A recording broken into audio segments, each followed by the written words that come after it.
What makes good character? What makes a person where you would say, he has good character? What is that? Humility. Okay. Integrity. Okay, let's define integrity. What does it mean to be someone of integrity?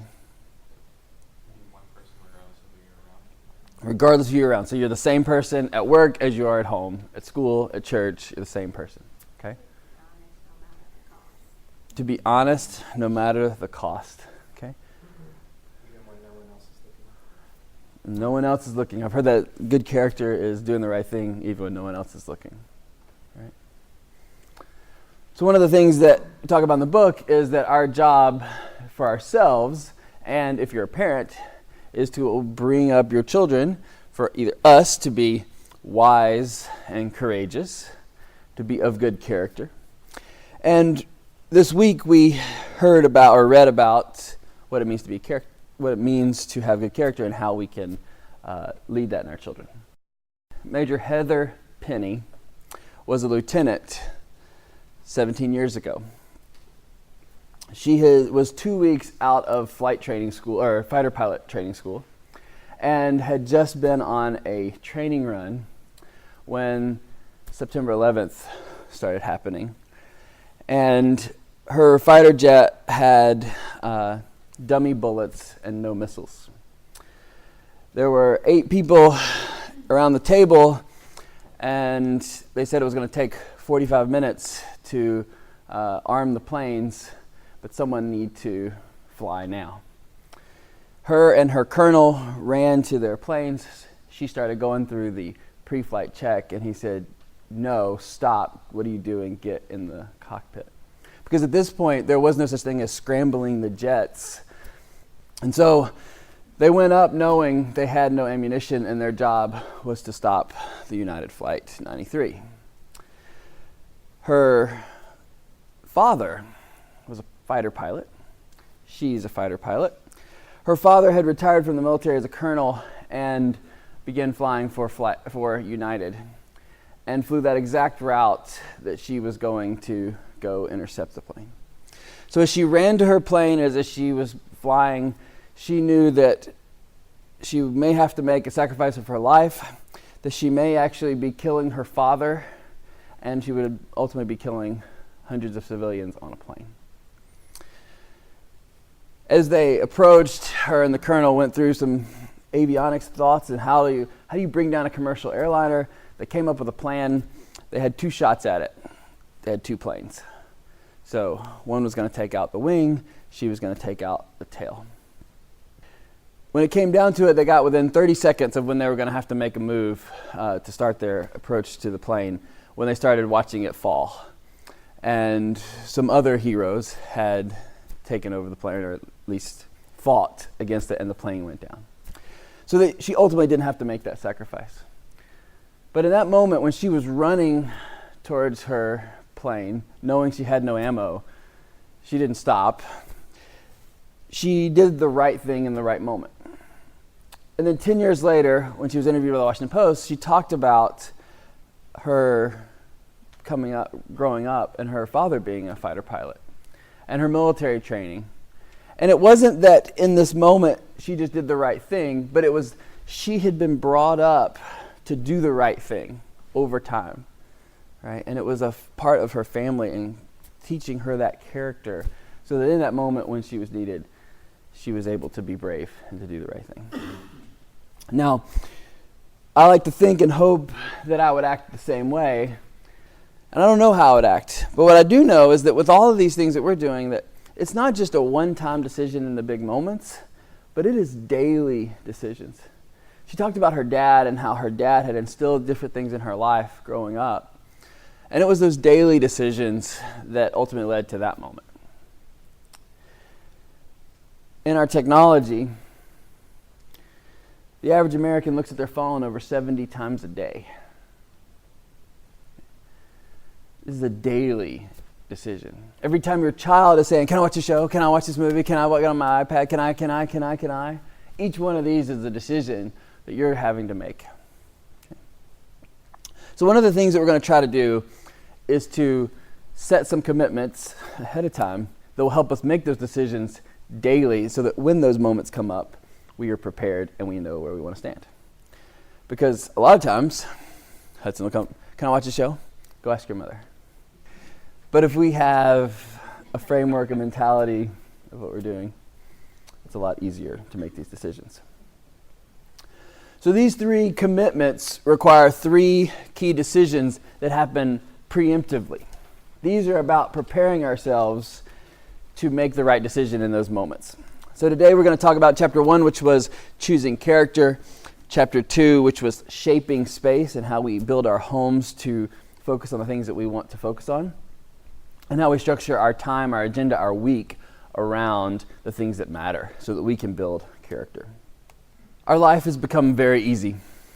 Andy Crouch talks about easy everywhere. So we're not just talking about tools where you do work, okay, when we use tools for work, but all these devices and gadgets that just make our life so much easier. And there's so many different ways and places that we can go to get this easy thing, from full smart homes that call me while I'm teaching to tell me that there's a problem at my house, to all of the devices that we carry around with us, and then ultimately the self-driving car that is coming. There are so many things to make our life easy, which leads to big problems, like the Wi-Fi is free, but it's too slow. I had to turn down the brightness on my iPad because it hurt my eyes. Or I can't believe I bought a toaster with no bagel setting. It's not just about screens. It's about this easy everywhere concept. And this is not a parody video. This is a real product.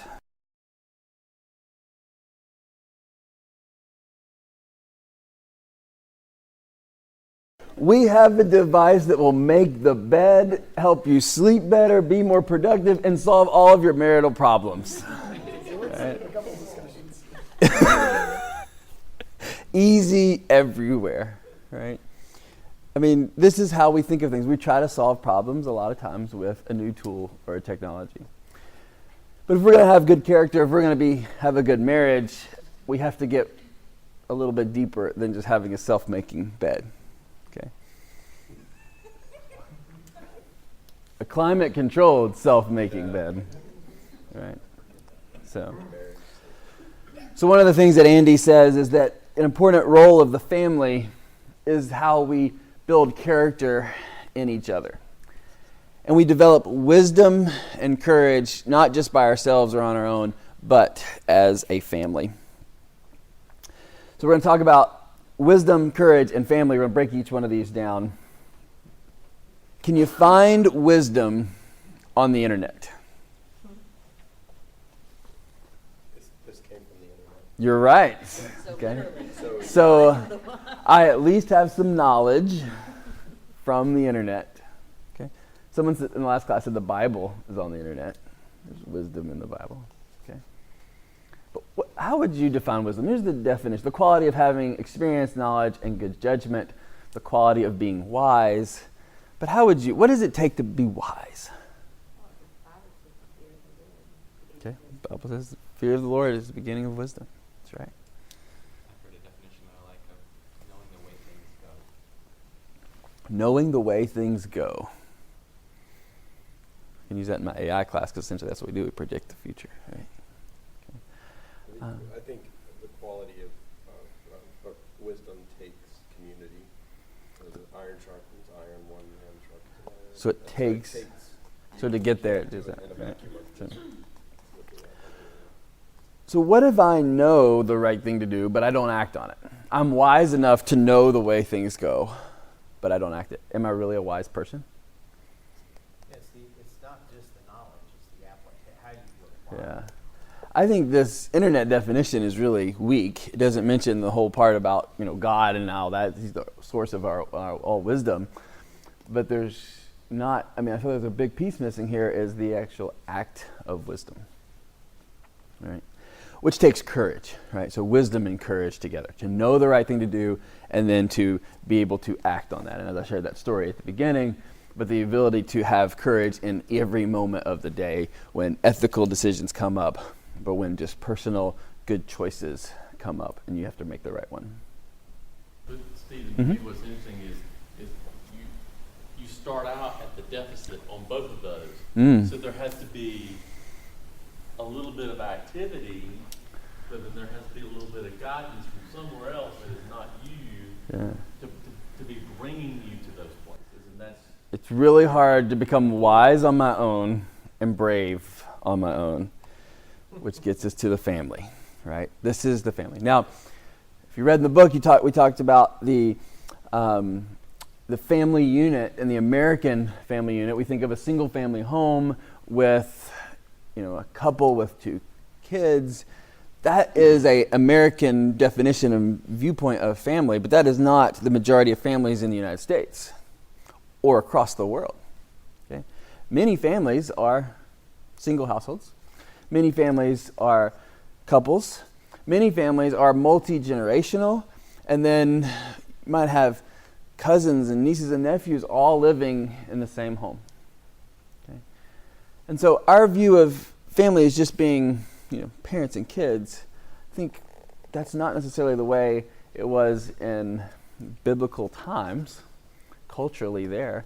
It was much more of a broader sense of the word family. Okay? And our family's goal is to create wise, courageous children.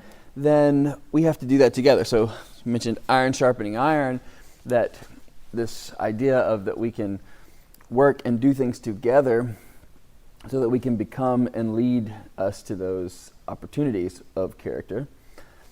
And I have one of my favorite movies is Rudy. Who in here has not seen Rudy? Okay. All right. Rudy was... Yeah. So Rudy it's a true story. He was a guy who wanted to play for Notre Dame. He really wanted to play for Notre Dame. He was the hardest working, most hustling, but he was not a very great football player. He was a small guy, but he played hard. And he worked really hard to get into Notre Dame and then to be able to play at Notre Dame. And he only had 2 years of eligibility by the time he went through the system. And it's coming to the last game to dress, and he realizes that he's not going to get to dress on the game. And so he quits. Okay. Well, during this process of him going through all this training, he needed a place to stay, and he couldn't afford a place to, and he ends up staying with the grounds crew, like staying in their garage kind of thing, or in a little apartment there. And he becomes really close to the grounds crew chief guy. And in a sense, during these 2 years, they are the family as it applies to us. Okay, so I want you to look at this as kind of a father-son family relationship here.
So sometimes it takes a family member, a really close friend, to speak truth to you, right? To tell you things like, you're not a very good football player, in the choice words that he did, right?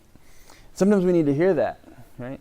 But this bond that they had gave him the opportunity to share these words at the time that he needed it. But it wasn't just one direction, but also the other thing. There's been this sense of discovery over the last couple of years that they've gotten to know each other, right? And he's reflecting back on his, right? So as a family, we can share wisdom and guidance. And don't take this too seriously. This was a movie, right? Like this is thing. But it was a way of illustrating that we sometimes have to work together, that through family we can grow and build our character. So, are there things in your life that you're doing to help you as an individual or you as a family, with the broader general name family, definition of family? Are there things that you're doing to help you build character? Okay. What are the things? What are some of the ways you're building character in yourself or in your kids or what? Yeah. Making them wait till Saturday. How is that building character? Learning how to be okay with discomfort. Falling apart in my thing. So you got to carry your wife's lipstick. That's character right there. Yeah. Sorry, learning to be content in discomfort. Good. Patience. What other ways? Chores, learning hard work, responsibility.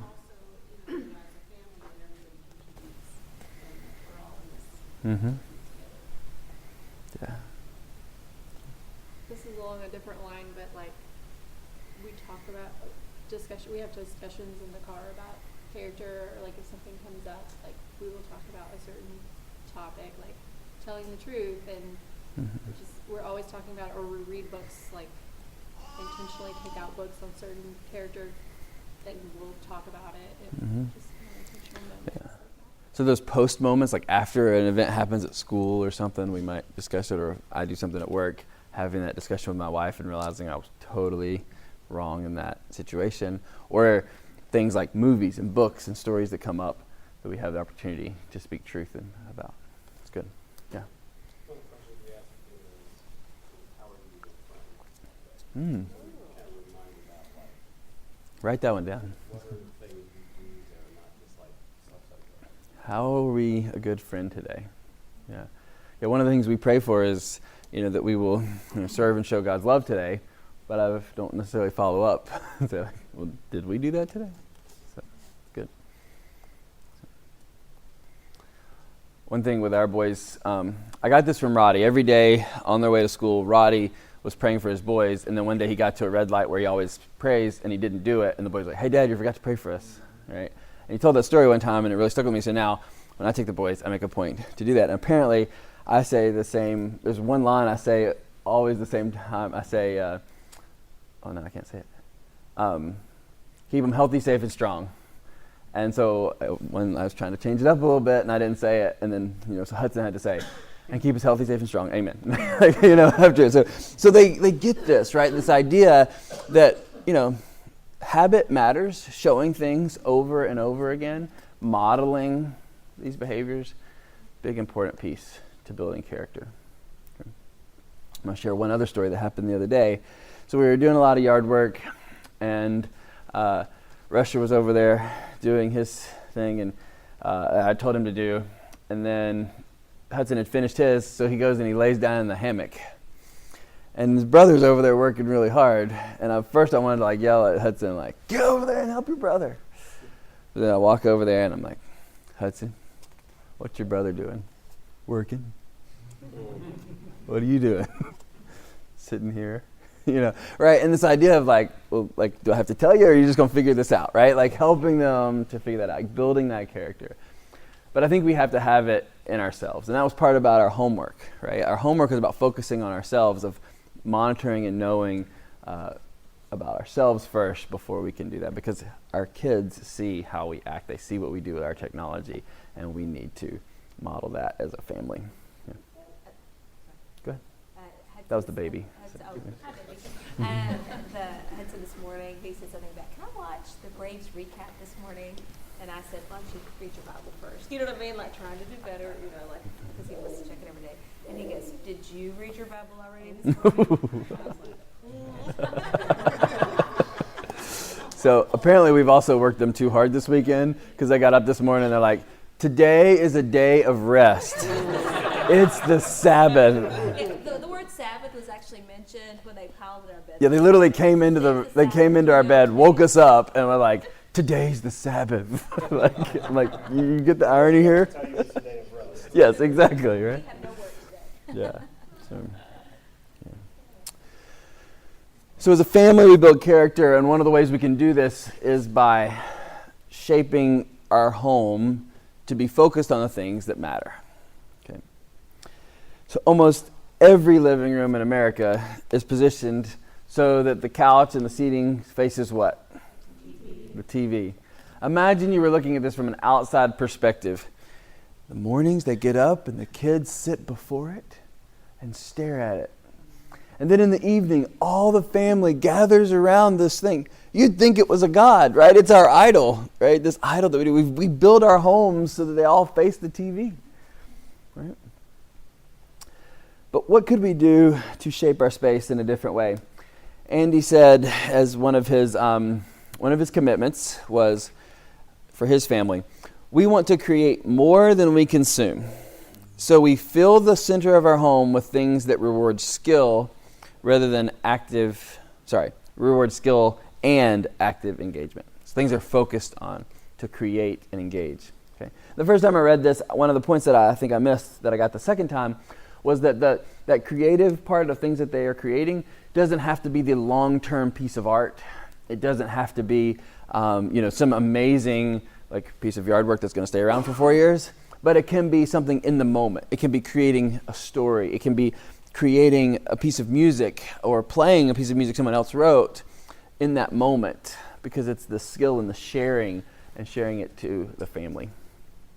So as they shape space, do we have any Fixer Upper fans in here? Anybody watch Fixer Upper? Okay, it's okay. I like them too. I'm a big fan. One thing about all of their living room designs, there's never a TV. Okay?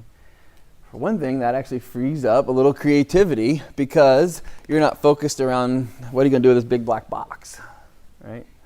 Okay. But for them, they actually don't have a TV in their house, which I think is really funny that they're on this reality TV show and they don't even have a TV. But they do have what I would say is actually a very similar philosophy on this, that TV in itself is not bad, but they choose not to have one in their home. And if they're going to watch a sporting event, they're going to go to a restaurant to watch it or go over to a friend's house and do that type of thing.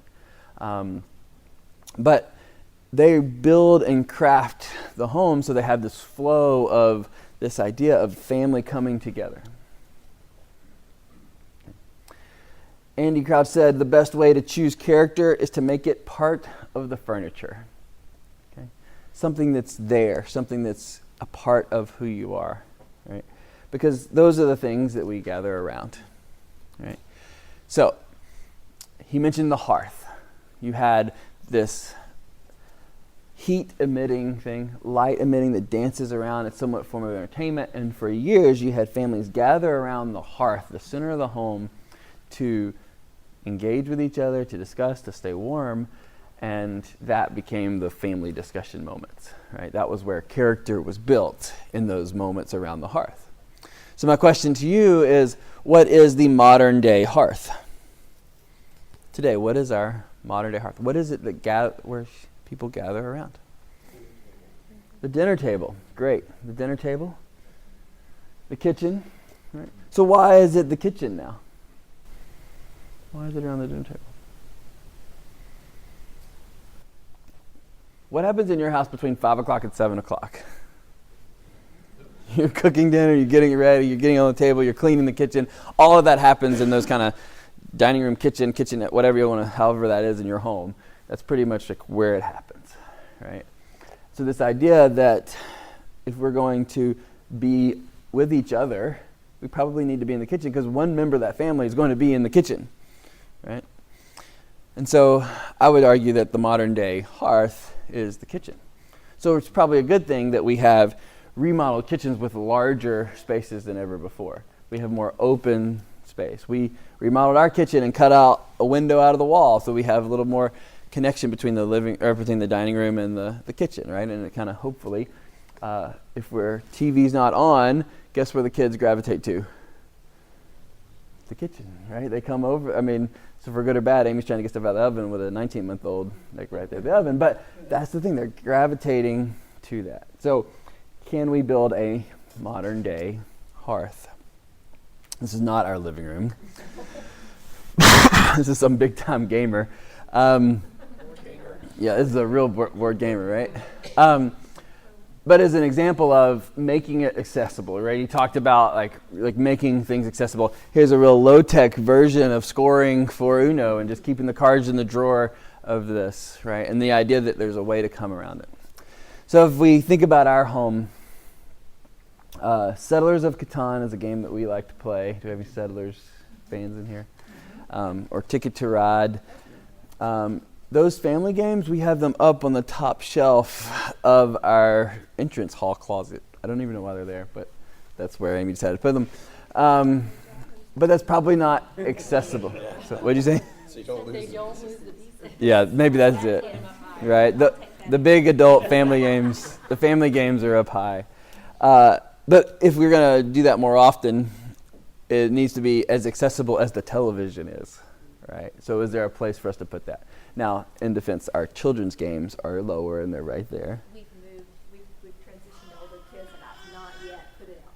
Right? Okay, yes. So we have some work to do there. So what are some of the things that you could do to help make your house a little bit more of a hearth, right? That takes away from the focus on technology and more of a focus on creating and doing things together. What are some of those things? One of the ideas I like that he mentioned was having a craft table Mm-hmm. in your living area. Yeah. We have a collapsible table that I take in and out. But I just like his idea of like embracing that creativity. Because when I pull that table out, I'm like, Right. Yeah. So for all the people who love a nice, clean, tidy home, the craft table is not nice and yeah, I mean, it's like an explosion of supplies. Yeah. And Lost marker tabs. yeah, so I think it's helped me to change my mindset of like, this is good that this explosion of supplies has happened. Mhm. And I'm at home, and someone walked around and said, oh, looks like something exploded in here. Yep. yeah. Creative. But it's more likely that they're gonna come in and see that and go, wow, that's really cool. Yeah. You have kids that are doing something creative and Yeah. they're not gonna walk in and go, oh my gosh, she's a horrible mom. Yeah. And she can't keep a house, or they can't control their clutter, or Yeah. that's not what it says at all. But we're afraid of what it says. Yeah.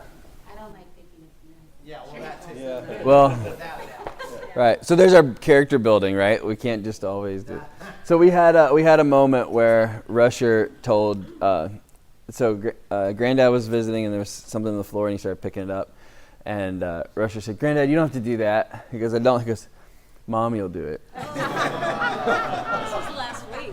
Yeah. It's like, Or maybe Daddy. Like that was the I love that he threw daddy out there. I'm like, don't think so, but okay. Yeah. So we got some work to do on the character of cleaning up after ourselves.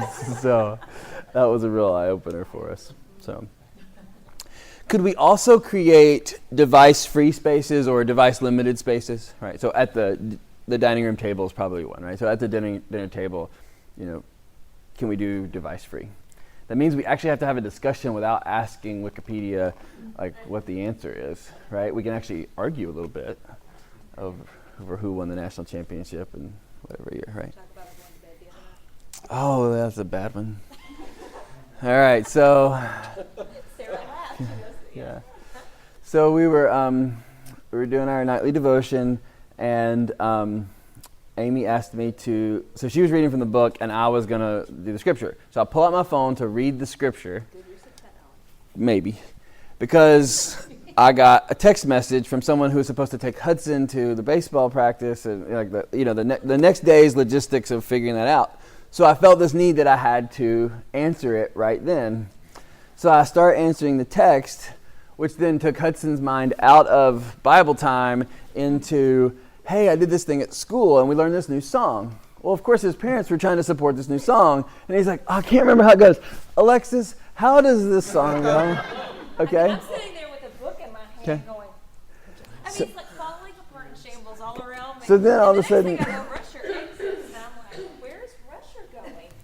Here we sit, me trying to read God's Word, right? We're trying to have a family devotion. We got somebody talking to Alexis, somebody answering a text, and Yeah. somebody in the bathroom. It was a bad moment, right? Bad. So we had to say, no Alexa or phones thing. We will use the printed Bible for our devotions at night, right? So are there device-limited rooms in your home? Does anybody have that now? No? Good. Yeah. What about your bedroom? Your phone? Yeah, but your phone, do you use your phone in the bedroom? Can't really do that because Travis's office is But I'm saying, like, if you're in the bed, do you check Facebook? Okay. Gotcha. So that's good. Yeah. So maybe there's spots that we should think about that.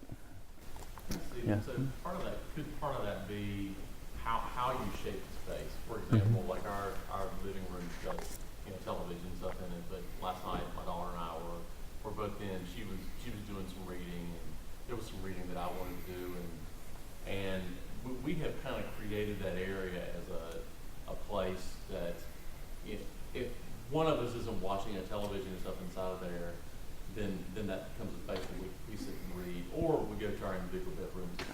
Mm-hmm. Yeah. So some of it is just Yeah. shaping Right. the space, not neutralizing Yeah. everything out of it. For us, I think we're at a point where we're going to have a television, okay? And there's no other way, like, we have a hole above our fireplace. There's no other place to put the TV. Like, there's a hole, and that's where it has to go. And there's no real way of to move the furniture around, right? So we have that. But we have an idea of how we're going to try to hide the television. So I'm thinking about, like, making, like, a window with shutters. And so you actually had to open the shutters to actually get to the television.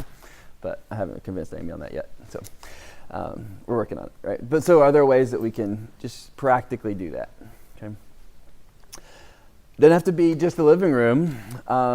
We really enjoy spending time outside, and we wanted to have a little better place to do these things as a family, kind of expand our yard a little bit. And so we started building kind of little outdoor community space around a fire pit. So we're doing that. Not that you have to build anything to do this, but we'll see. So yes, my son is driving in a 12-inch steak. So be careful. So I think we kind of discussed this. I'm going to keep moving. Let's talk about time.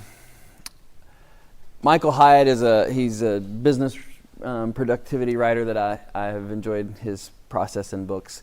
And one of the things he says, and maybe he took it from someone else, was if you don't schedule it, it won't happen. And I think that is true in business, it's true in getting things done, it's true in our families. And if we start talking about character and something that's a little bit harder to wrap our heads around, if we don't schedule it, it won't happen. Right? And so how do we manage our daily, weekly, monthly family calendars in a way that structures our time?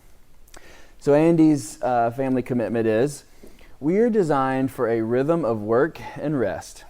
So 1 hour a day, 1 day a week, 1 week a year, we turn off our devices and worship, feast, play, and rest together. So that's their commitment. 1 hour a day, 1 day a week, 1 week a year. Which one sounds the hardest for you of those three? 1 hour a day, okay? 1 day a week. Yeah, that one sounds hard for me. The week out of the year. See, each person has their difficulty with different pieces of this, and I think it really can be a struggle. So, and Andy uses Sundays, so that their family, they don't use devices on Sundays. That would knock out for me, NFL football, right? And so I'm like, well, that didn't count because that's my rest, okay? But what does he say in the book? That's leisure and not rest. So one of the things that that he talks about is rest versus leisure. And in the last class, Jen Thompson asked why I was not wearing my 70s leisure suit. Okay, and if I had one, I would have worn it. But how would you define the difference between rest and leisure? Can you put it into words? The difference between rest and leisure.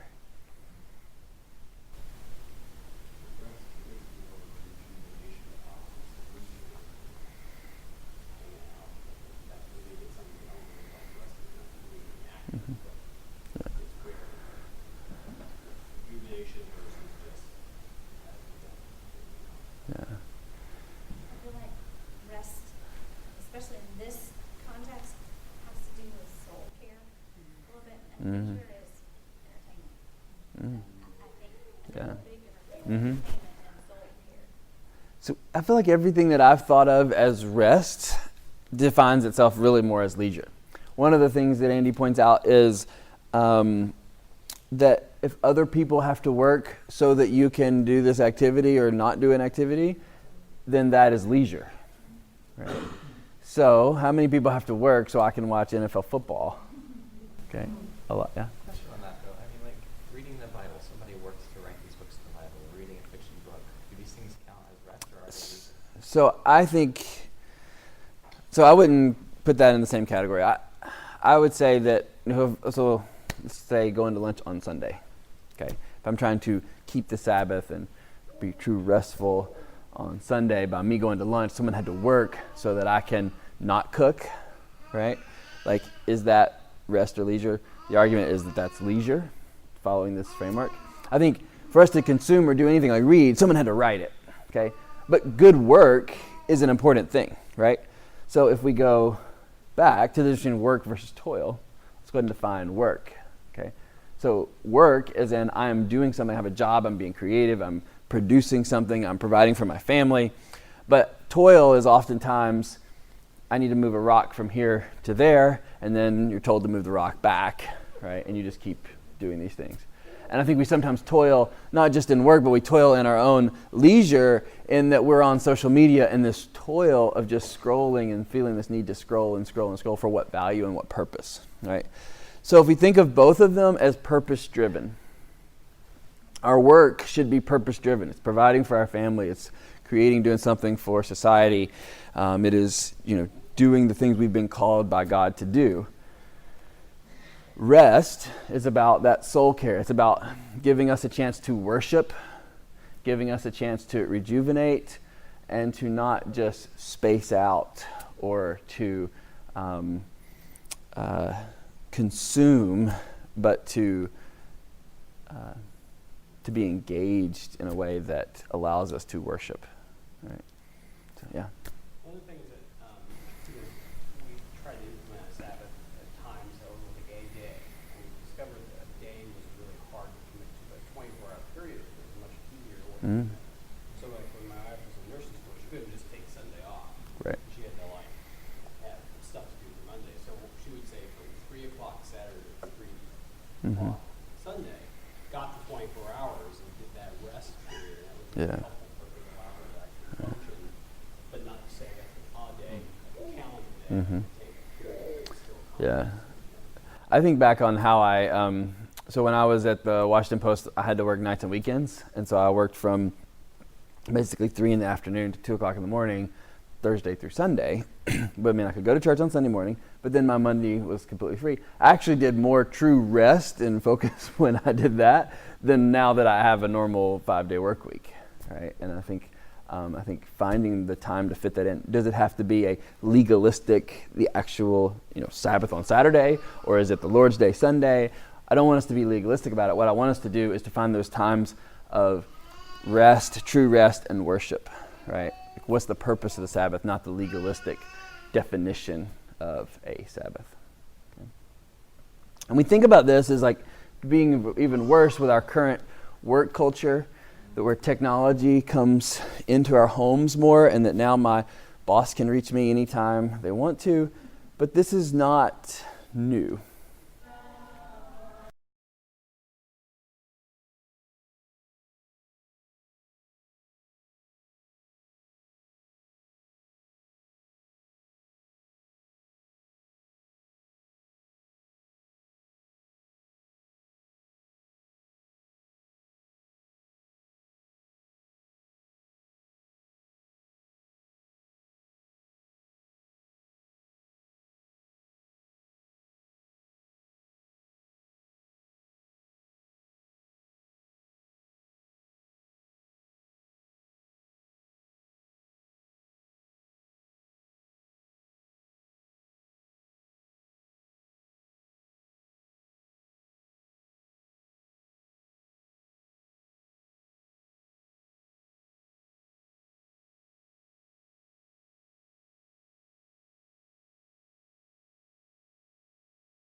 So it goes on, and if you know the episode, they decide, we need to build the bandstand, get the band back together.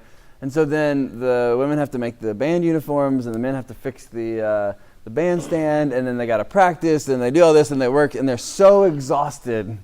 At the end, they forgot to rest, right?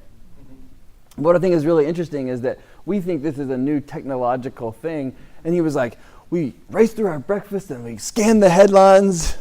We could be saying that today, right? You take your breakfast to go and you scan the headlines on social media, right? That's right. So this is a struggle I think that we have always had as sinful society, as sinful humans, that we have always had this rush of things. And so how do we keep the Sabbath? Right? From Leviticus 23. There are 6 days when you may work, but the seventh day is the day of Sabbath rest, a day of sacred assembly. You are not to do any work. Wherever you live, it is a Sabbath to the Lord. And then through the New Testament, we see about the importance of keeping the Sabbath, but being realistic and not legalistic about it. And so I think that's the kind of model that we want to follow. Okay. We talked about some of that last week. Okay. For us to get practical, scheduling our time This is not matters. South Florida. Yeah, this is not like, this is literally like our front door. Actually, this is the kids' door. Sorry, we have two. We have one on the front about leaving, which even has my name on it, of don't forget your lunch, all that kind of stuff. But then this is about in the evenings. And so if we're building character, what are the things that we're doing to build character? One of which is hopefully that they're doing the things they need to get done and that they're listening and following directions. But then the Bible prayer time, showing love to each other. I think this list actually helps to see some of the things that hopefully are instilling character in our family. Right? But this is my favorite here. Mom pick out clothes. Yeah, that's their handwriting. So, yeah. So, yeah. So how will you commit to character? How will you commit to shaping space? How will you commit to structuring your time? Okay. So this week, what we want to do is think about what you did this last week. Okay. You monitored yourself, right? And so you had hopefully a realization of how much phone usage you may have, or in Nick's case, he already knew he didn't use it that much and didn't really care, and so he doesn't need it, right? But were there any insights that you gathered from your week this week? So for those who weren't here last week, we did turn on the Screen Time app to just kind of monitor and see what time we did. So was there anything you learned, any observations, unique things you received? I heard Layla, so I wanted to hear it. So I put a cap of 45 minutes on social media every day because last Sunday when we were in here, I pulled up my Screen Time app and I had already been on social media for an hour and a half in second service. So that means before we even went to church, I was on my phone for an hour and a half. Yeah. That's bad. Yeah. But it was a really challenging week to only be on social media for 45 minutes a day. First of all, I'm the communications director, so it's hard. Second of all, my family lives in Central Florida on the east coast of Florida, and this hurricane was bearing down on them for 3 days. And I have a very curated, as Stephen called it, list of news feeds on my social media accounts, including one of our good friends is a meteorologist in Orlando, Florida. So I always go to him for latest, greatest updates. So yeah, that hurricane made it really difficult. So there's some good things about social media, right? That we can get information quickly and the latest information and follow our families. But there's no good thing about being on social media for an hour and a half on a Sunday morning. So I love this, that you realized that too much was a problem, but there was still this kind of need for it, right? That you had this need, and so that you found that balance. Good. What else did you learn this week? Not so much a moral lesson, but I was a little bit frustrated with my phone for counting, just listening to music in the car as entertainment time. Oh.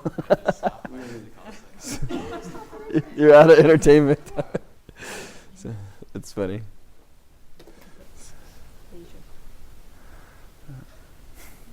Good. Yes. Yeah, I took your lead in setting a time where the device shuts down, and I'd never done that before, and it was incredibly freeing to see. Oh, I've got a certain amount of time that I need to work within. And when it comes 11, this was my shutdown time, it shuts down. Mm-hmm. And so I do it, and then I had so much more free time to then go and do other things at the bed early, actually. It was great. Good. Yeah. I found out that iOS or iPhone doesn't count LinkedIn as social media because I can scroll on LinkedIn For hours. for So you can move. Oh. You can set it. You can like categorize the app. So he found a loophole. He needs to. I was going to say I shifted from Bible app like, loophole. Yeah. I shifted to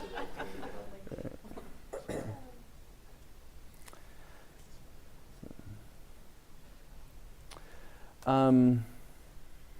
So this week, what I want you to do is to see if there are some practical ways that you might change or refocus your living areas. To focus on each other, to focus on creating new things, to focus on engaging with each other rather than around a screen. Okay? So in our house, it's kind of set, but maybe there are some things like, could we move the furniture around in a different configuration, right? If you do it, I want you to take a picture, do it before and an after picture of like what you did and why you did it. Right? Send it out on Facebook. Yeah, post it on Facebook. Well, send So- it to Steven. Yeah, send it to me. I'd love to put them up here and let us talk about it. Yeah. So, okay. And then one of the things we're going to do is this, as we go through our time, is we're going to write our commitments as a family of each individual family, how you're going to do your commitments. And so we need to understand what this is going to feel like so that we can truly make an educated commitment, right? So I'm going to encourage you to try some of these things. So either, try the 1 hour a day, or can you do, half your day on Sunday, or what is it going to be, so that you know what it's going to be like, so that as you make this future commitment of whatever that limitation is going to be, you've had a feeling of what this was like. Yeah. My suggestion on this is to inform the people that text and call you all the time before you do it. I tried intentionally not to just be sitting answering my phone yesterday. We had lots going on. I didn't text my mother back all day yesterday. This morning she goes, "Hello, Amy." Like I had not reconnected with her all day yesterday. So I'm just saying, just so they know you're not like in dead space. Like I'm going to intentionally not answer my phone or whatever. Like yeah, Right. I mean, I didn't realize she was upset. I was like, I actually just did really well not answering yesterday. So so well that people wondered about me. So, okay. And then you're reading chapters 4, 5, and 6. So these are the next 3 commitments. Okay. And then and trying to figure out how you can limit your usage as a family. So this last week was about you individually. Now can we start to do this as a family?